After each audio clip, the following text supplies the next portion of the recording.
Welcome to Devotionables, brief devotions for busy people. My name is Gabriel. The calendar's turned to fall. Leaves are turning colors. Had a couple pots of chili going. Wearing a hoodie. It's a great time of year. We're in the Psalm of Ascents, as you know. We started there. We're in our journey. And today we're in Psalm 125. I want to ask you a couple questions. Think about a time in your life where you felt like you're literally in danger. Your life was in danger. I hope you haven't had many of those, maybe any of those, but it's only happened to me a couple times. I feel like, I'm in some danger right now. Then conversely, think of some times where you just felt extremely safe. Extremely safe. Oftentimes you think about kids with their parents, right? Kids have a bad dream, rush to mom and dad, call for mom and dad, feel safe. Man, God has wired us that way. God has designed us to feel safe with our parents. It's a beautiful thing. Psalm 125 reminds God's children of what safe harbor we have in Him, for those who have taken refuge in Him, and how that safety helps us to live a life of faithfulness and holiness no matter what we face. Let me read it for us, and I want us to consider some safe places. A song of ascents. Those who trust in the Lord are like Mount Zion, which cannot be moved, but abides forever. As the mountains surround Jerusalem, so the Lord surrounds His people from this time forth and forevermore. For the scepter of wickedness shall not rest on the land allotted to the righteous, lest the righteous stretch out their hands to do wrong. Do good, O Lord, to those who are good, and to those who are upright in their hearts. But those who turn aside to their crooked ways, the Lord will lead away with evildoers. Peace be upon Israel. Can't help but think of, obviously, the blessing Aaron put on the people there in number 6. And here we think about safety. Obviously, think about Fort Knox. There's something called an impenetrability score. And Fort Knox is given a 97. If you go to Fort Knox and you're thinking, hey, let me get some of this bullion, let's get some of this gold that's in there, right? You wouldn't do that because you're righteous. But let's say, like, just for fun, you wanted to watch a movie. What would they have to do? Well, there's a 22-ton vault door with 10 feet granite walls, a mine-filled perimeter, helicopters that will be coming upon you in less than 5 minutes, right? That place is secure. It's never been, never been broken into. Fort Knox. That's only number 3 on the list of things I asked about Grok.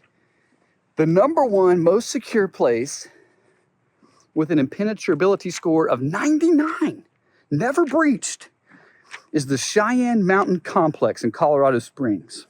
Listen to some of this. It is 2,000 feet inside a granite mountain with 25-ton blast doors, EMP hardened, designed to survive multiple direct nuclear attacks. The buildings are floating so they can withstand multiple G shocks. And then again, the nearby Air Force Base will scramble fighter jets to intercept anybody in less than 5 minutes. No big deal. Impenetrability score 99, never been breached. But nothing is perfect except for Fort Yahweh, Fort Zion. And it says that the people who trust in Yahweh are like this. You are like the mountains of Zion. Your faith and God Himself surrounds us, which we read about in Psalm 34, the angel of the Lord encamps around His people. You are so secure in Christ, so secure in the beloved, right? We are united to Christ by faith. We are in Him, and we're kept so strong and secure. And so you think about this here, think about that allotment, right? The promised land. You and I, we know that the wicked will never reign there, because you might be tempted. And the psalmist said, hey, you might be tempted when you see like the wicked are ruling. What's the point of living for God? If they're going to rule and reign, where's my security? He says, no, that will never happen. You know the end of the book. You've read Revelation. You know the promises of God. You know how this thing ends. God wins. The Lamb is triumphant. And you, dear brother or sister, take refuge in him. It is the safest place you can be. Even as Pastor reminded us from John 6 a couple weeks ago.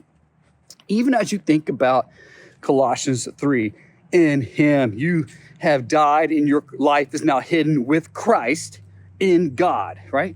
You can't be more secure. The impenetrability score is 100 plus.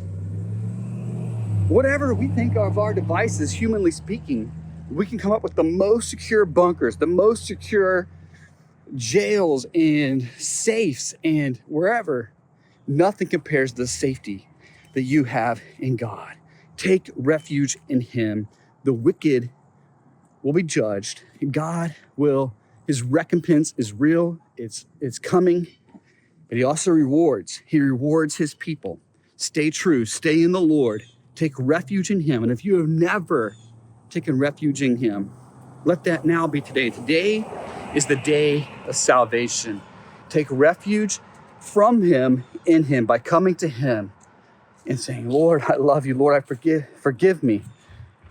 Forgive me my sins. Give me a clean heart.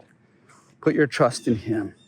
For Zion is so impregnable. Like, as we read in Revelation, the city gates always open. God wins. His people win.